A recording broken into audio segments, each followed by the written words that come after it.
Donasi dakwah Yufid. Yuk berikan amal jariah terbaik Anda untuk dakwah dan pendidikan Islam.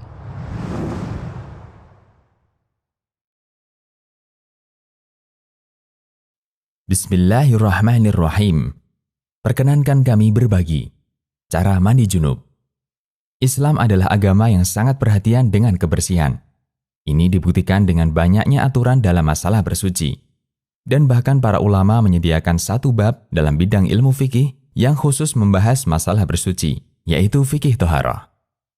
Hanya saja, sangat disayangkan, tidak semua muslim mau mengenali aturan ini, sehingga ada di antara mereka yang mau belajar dan ada di antara mereka yang sama sekali tidak mau mengenalinya. Bahkan di antara mereka ada yang tidak pernah mengenal syariat mandi junub, sehingga berkali-kali mengalami junub, namun mereka tidak pernah mandi junub. Allahul Musta'an. Kita layak bersyukur kepada Allah ketika Allah memberikan kesempatan bagi kita untuk mau mengenali aturan, mau belajar, sehingga kita bisa mengambil sikap yang benar. Pemirsa yang dirahmati Allah, bagian dari nikmat yang Allah berikan kepada umat manusia, Allah mengutus nabinya dari kalangan manusia. Beliau menikah, berkeluarga, dan melakukan aktivitas sebagaimana layaknya manusia. Sehingga setiap orang bisa meneladani beliau dalam setiap aktivitas hidup yang beliau lakukan. Berkat rahmat Allah, kemudian jasa besar para istri beliau, kita bisa mengetahui bagaimana tata cara mandi junub beliau, yang itu tidak mungkin bisa diketahui oleh orang lain. Karena itu, kita patut berterima kasih kepada para istri beliau, ibunda kaum mukminin, yang telah mengabarkan kepada umat tentang aktivitas Nabi SAW ketika beliau di rumah.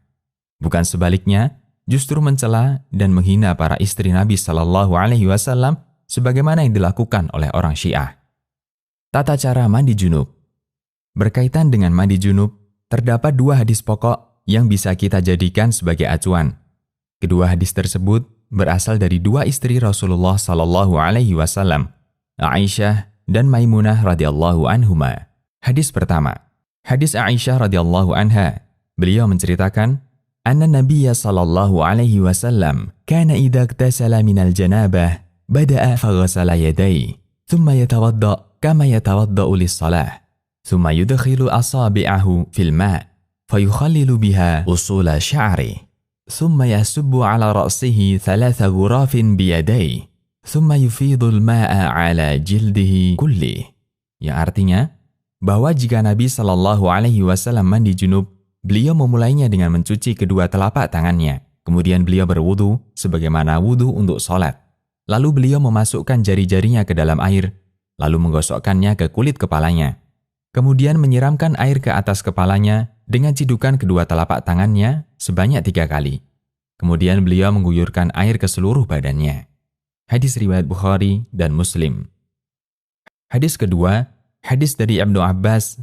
Beliau menyampaikan keterangan dari Maimunah yang menceritakan, wada'tu li Rasulillahi sallallahu alaihi wasallam ma'an yaghtasilu bih fa afragha ala yadayhi fa ghasalahuma marrataini aw thalatha thumma afragha bi yaminihi ala shimalihi fa ghasala madhakirahu thumma dalaka yadahu bil ard thumma madmada wastanshaqa thumma ghasala wajhahu wa yadayhi thumma ghasala ra'sahu thalatha thumma afragha ala jasadihi Summa tanaha min maqamihi faghasala qadamai, yang artinya, aku pernah menyediakan air mandi untuk Rasulullah sallallahu alaihi wasallam. Lalu beliau menuangkan air pada kedua tangannya dan mencuci keduanya 2 kali atau 3 kali. Lalu beliau menuangkan air dengan tangan kanannya ke tangan kirinya. Kemudian beliau mencuci kemaluannya. Setelah itu beliau menggosokkan tangannya ke tanah. Kemudian beliau berkumur-kumur dan memasukkan air ke dalam hidung. Lalu beliau membasuh muka dan kedua tangannya. Kemudian beliau membasuh kepalanya 3 kali dan mengguyur seluruh badannya. Selanjutnya, beliau bergeser dari posisi semula, lalu mencuci kedua kakinya di tempat yang berbeda. Hadis riwayat Bukhari dan Muslim. Dengan menggabungkan hadis di atas, bisa kita simpulkan urutan tata cara mandi sebagai berikut. 1. Menuangkan air dan mencuci kedua tangan. 2. Mengambil air dengan tangan kanan untuk mencuci kemaluan dengan tangan kiri. Kita juga bisa gunakan gayung untuk kegiatan ini. 3. Menggosokkan tangan kiri ke tanah. Ini bisa kita ganti dengan sabun. 4. Berkumur dan menghirup air ke dalam hidung, kemudian dilanjutkan dengan berwudu, namun tidak sampai mencuci kaki karena bagian ini diakhirkan. 5. Ketika mulai membasahi rambut, sela-selai pangkal rambut dan basahi dengan air, sampai seluruh kepala dan rambut basah. 6. Siram kepala 3 kali, dilanjutkan dengan menyiram seluruh anggota badan. 7. Mengguyur air ke seluruh badan dengan mendahulukan yang kanan.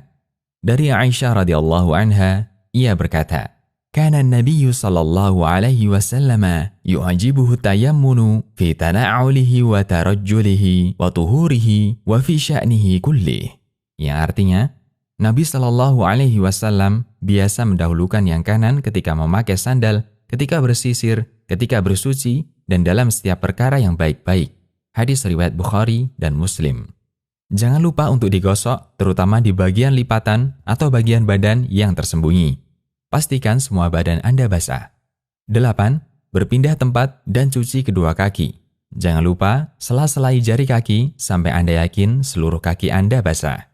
Demikian, semoga Allah memudahkan kita untuk meniti sunnah Nabi-Nya sallallahu alaihi wasallam.